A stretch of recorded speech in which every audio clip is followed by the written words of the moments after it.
ساری چیزیں دکھا دے گا، ٹائم کی بچت بھی ہو جائے گی، سارا کچھ میں دیکھ بھی لوں گا۔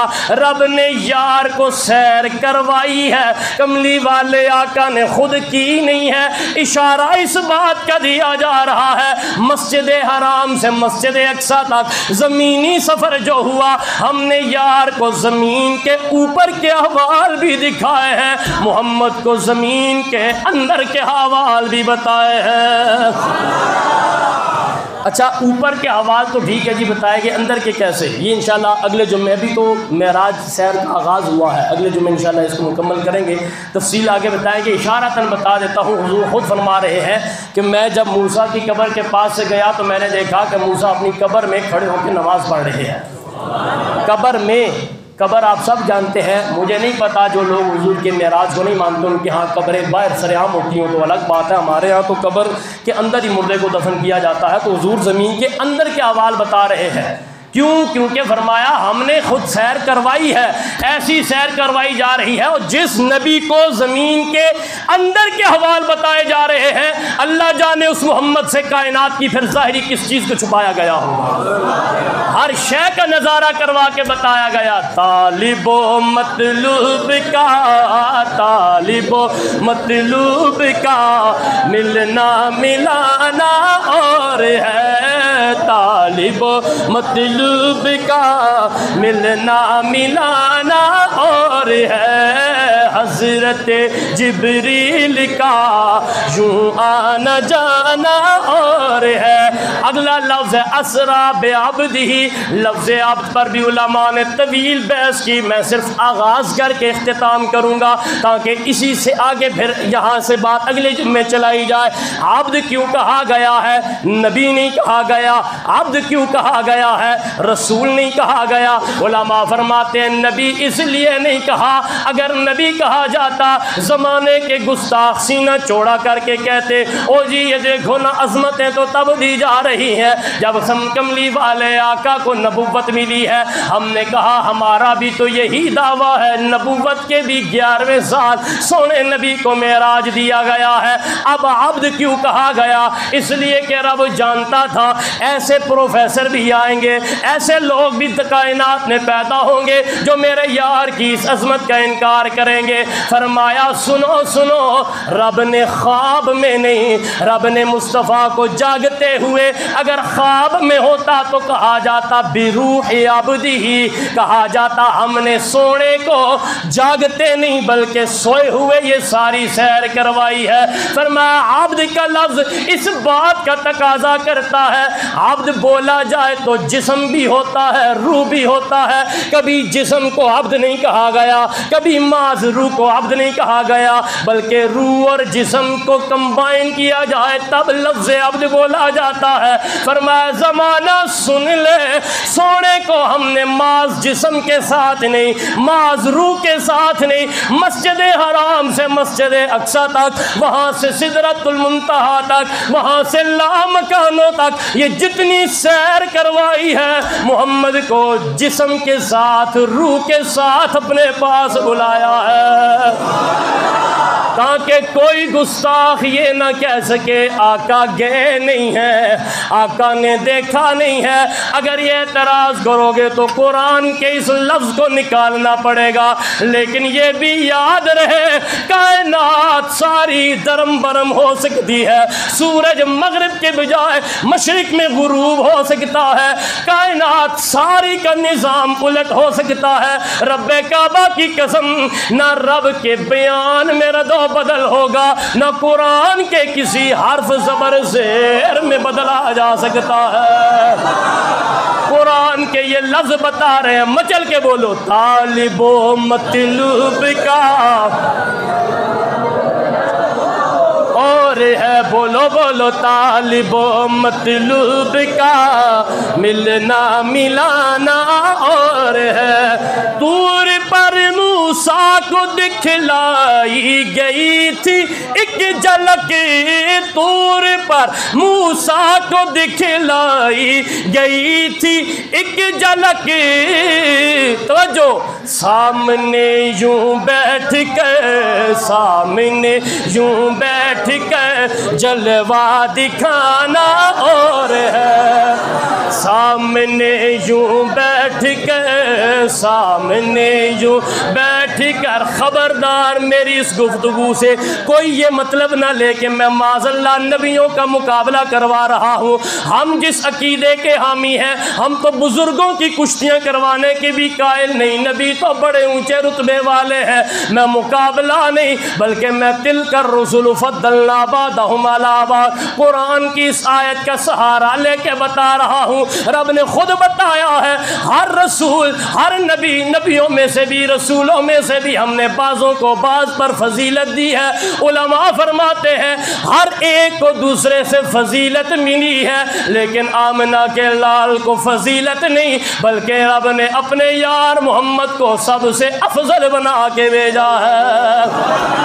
وہ طالب و مطلوب کا ملنا ملانا اور ہے، میں بار بار یہ جملے جنہوں نے مجھے سن رکھا وہ جانتے ہیں، میں پھر کہتا چلوں، ہر نبی نبوت کے ساتھ آیا ہے، ہر نبی نبی بن کے آیا ہے، آمنہ کا لال نبی نہیں، نبیوں کا امام بن کے آیا ہے، ہر رسول رسول بن کے آیا ہے، مدینے کا سلطان رسول نہیں، رسولوں کا امام بن کے آیا ہے، ہر نبی کو جس نبی کو رب نے امت دی ہے، ہر نبی صرف امت لے کے آیا، میرے تیرے نبی کو امت نہیں بلکہ خیر امت کا تاج عطا کیا گیا ہے، ہر نبی کی نبوت اپنی نہیں بلکہ طفیلی ہے، آمنہ کے لال کی نبوت طفیلی نہیں ذاتی ہے۔ کیا مطلب؟ جس نبی کو نبوت ملی محمد کی نبوت کا صدقہ، جس نبی کو رسالت ملی مصطفیٰ کی رسالت کا صدقہ، ہر نبی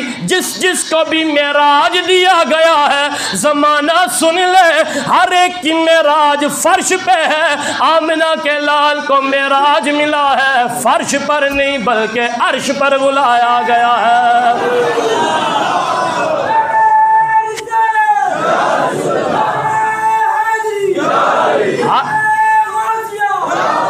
جس کو بھی رب نے معراج دیا ہے، عروج ہر نبی کو ملا۔ خبردار میں پھر کہوں گا، کوئی یہ نہ سمجھے موازنہ ہو رہا ہے، ہر نبی کو معراج ملا، ہر نبی کو عروج دیا گیا، ہر نبی کو عزتیں ملی ہیں، ہر نبی کو عظمتیں ملی ہیں، بلکہ لفظ نبی اور نبوت یہ منصب ہی ایسا ہے، رب کی بارگاہ میں کسی بندے بشر کو نبوت سے بڑا عہدہ دینے کے لیے کوئی عہدہ ہی نہیں، رسالت سے بڑا عہدہ دینے کے لیے کوئی عہدہ ہی نہیں۔ ہر رسول، ہر نبی نبوت کا تاج لے کے آیا ہے، حالات جیسے بھی ہوں، مہنگائی جتنی بھی بڑھا دی جائے، ہمارا عقیدہ کل بھی یہی تھا، آج بھی یہی ہے، رب محمد کی قسم ہے، ہر نبی نبی بن کے آیا ہے، نبوت کا تاج لے کے آیا ہے، میرا تیرا نبی نبوت کا نہیں بلکہ ختم نبوت کا تاجدار بن کے آیا ہے۔ مچل کے بولو،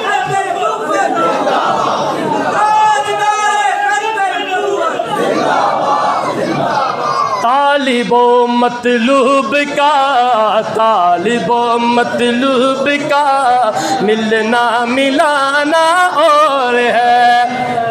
بات میری ختم، یہ آخری شعر اس لیے پڑھ رہا ہوں، مقبولیت کی اللہ جانے۔ اعلیٰ حضرت فاضل بریلوی فرماتے ہیں کہ جمعۃ المبارک میں اس عظیم دن میں کچھ لمحات ایسے ہوتے ہیں اللہ قبول کر لیتا ہے، انہی لمحات کو ایسا جانتے ہوئے، ایسا عقیدہ رکھتے ہوئے تو یہ دو مصرے سنیے گا۔